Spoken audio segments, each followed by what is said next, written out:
So then now Crystal is in her actually late 20s now. So then their relationships continued, and she had gotten married recently, and it was very important to her to have Mitzi have a role at her wedding.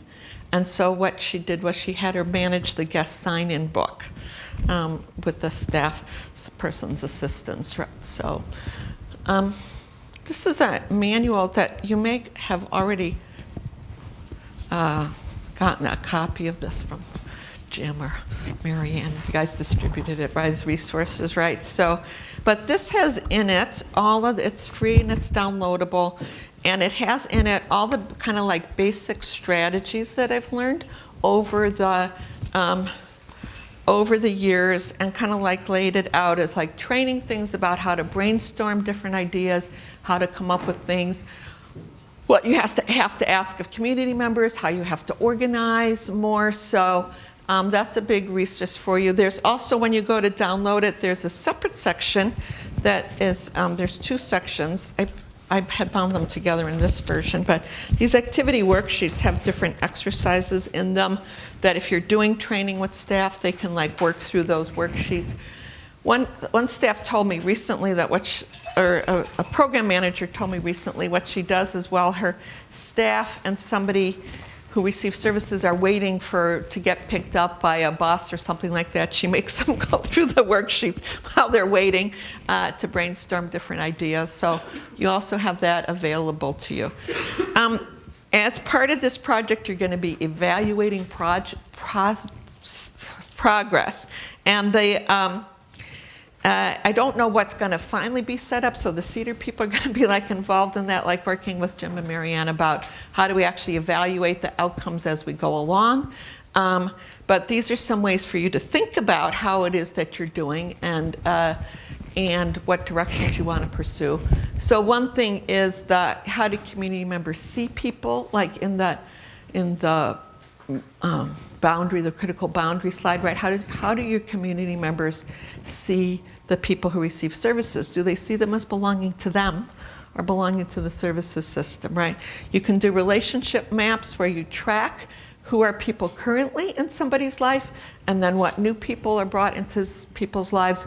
And then in most of the projects that we've conducted, we've actually looked at outcomes in 3 different arenas. So one is what happened with people's friendships with community members. Were there new friendships established with community members? Did people develop socially valued roles? So being a big sister is a socially valued role, right? And I'll give you a little bit more about valued roles. And then the third thing is, did people join community organizations? And memberships, like Vicki joined the church group, right, with Muffy and Danielle, right? So did people join community organizations and have membership in community organizations? So those are 3 avenues that we have tracked in all the projects that we've conducted. You might establish some other things, but those are ways to think about your progress. So there's a couple of significant changes that I have seen have really made a difference. One is to really distinguish between physical integration and community integration. I know probably everybody who receives services goes places in the community, right? I know that they go places. I know they have activities. One of the major shifts is to think about shifting from places to people. So that community life means people. Community isn't a place. It's a sense of membership and belonging, right? So I know we're organized as, I told this yesterday, but we're organized as communities like anything outside the front door. Let's go out to the community, right? Let's have a community, how different people say different things, but community outings or whatever. So let's go out to the community as if it's a place. And somebody wrote an article that was called Being Tourists in Their Own Hometown. That often people's experience is like being a tourist and going and visiting places, right?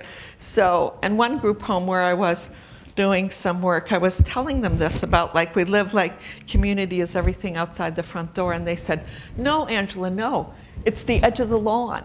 Everything past the edge of the lawn, that's where the community starts, right? is at our fence. So, so shifting our thinking shifting from activities to people, to who is the person going to get to know there, is one of the most important shifts in terms of being successful with this. Thinking about who is the person going to get to know there. And the difference is in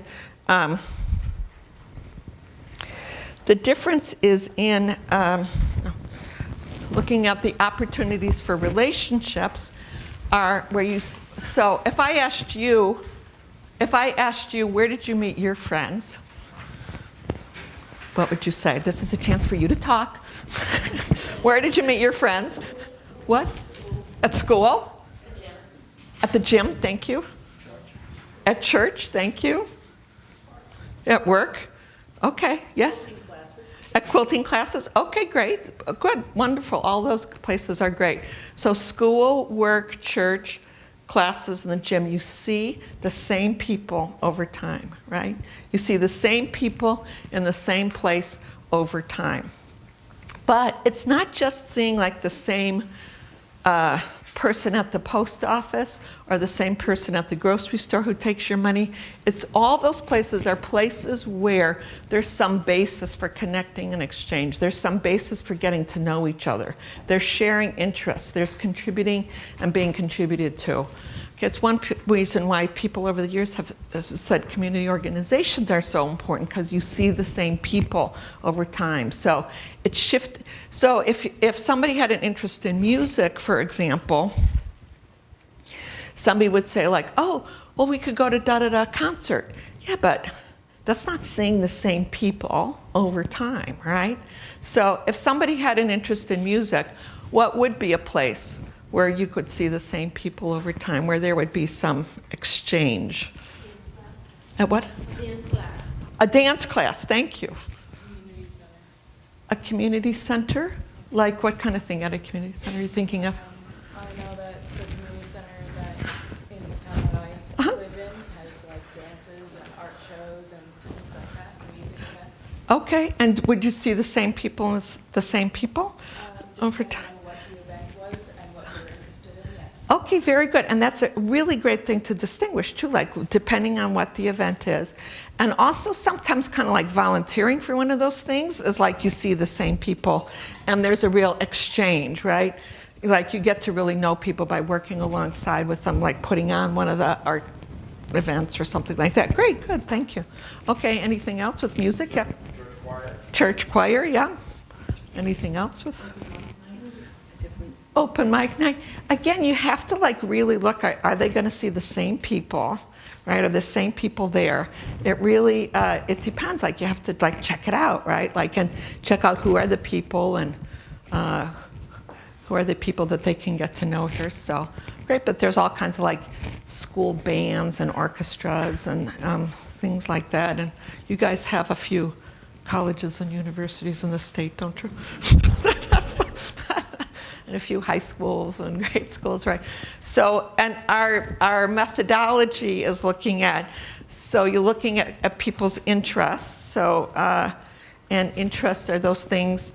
I'm going to send Jim and Marianne a set of worksheets. We actually have a set of worksheets to work through. It's stuff that's actually in the manual, but like where you like identify somebody's interests and express the meaning in a person's life. You can identify where others who share those interests. You can identify memberships and associations. You might have to discover and develop interests, and they express the person's life calling. I'll give you this example about calling,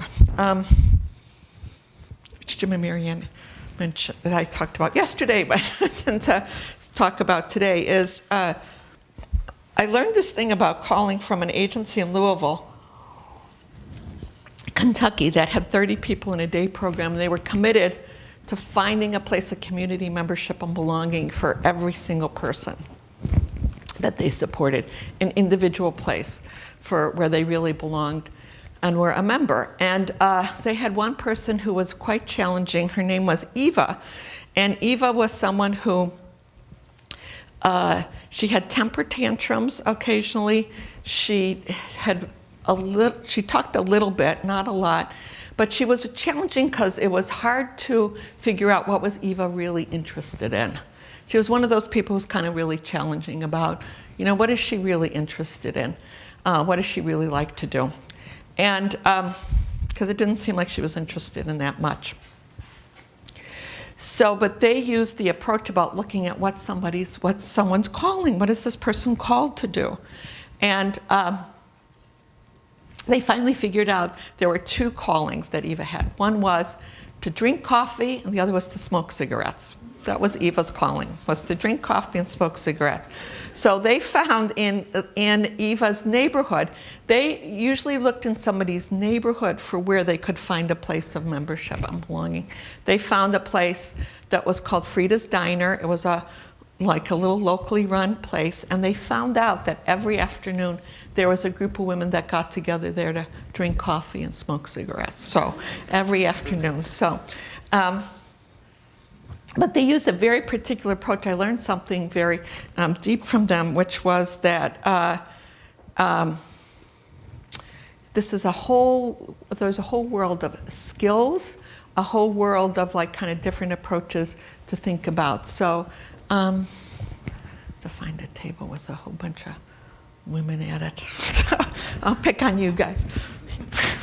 But you men can pretend to be part of the group. So if I had, let me see, could you two stand up? So thank you, if you're willing. So, all right. Let's say Kathleen is like Frida, okay? And what's your name?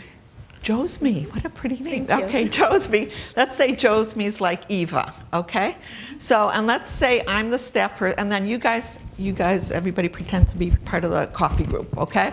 All right, good. So if I'm the staff person, and I've like brought Eva to Frida's Diner, where's my attention? What do I pay attention to? Eva! Yes, God.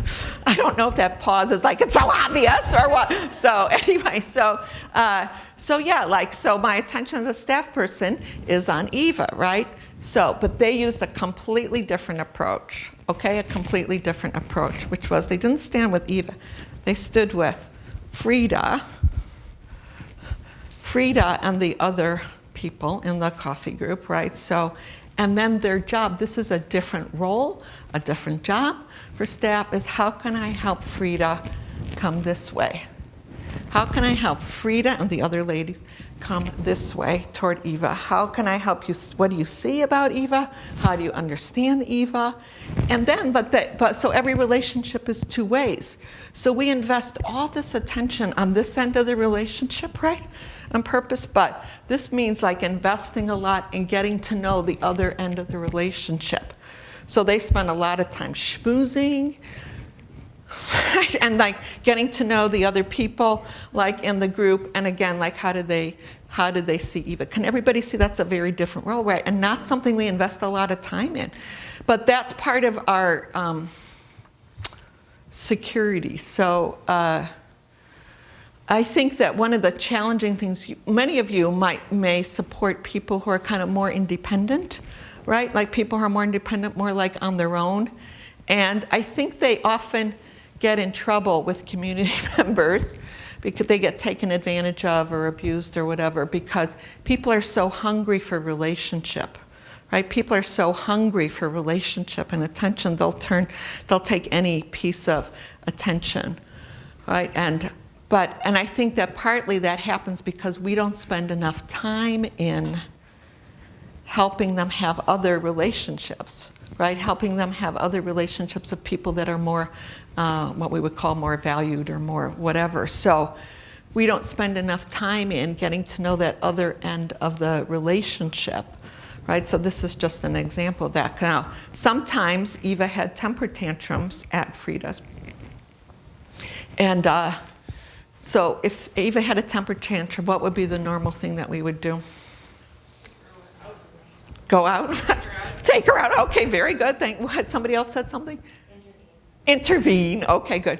This is what they did is they would ask Frida, the community builder person, she would ask Frida, why do you think Eva did that? And usually, Frida had a completely different explanation, right? Like a completely different explanation. She had a different set of glasses on that, like she saw.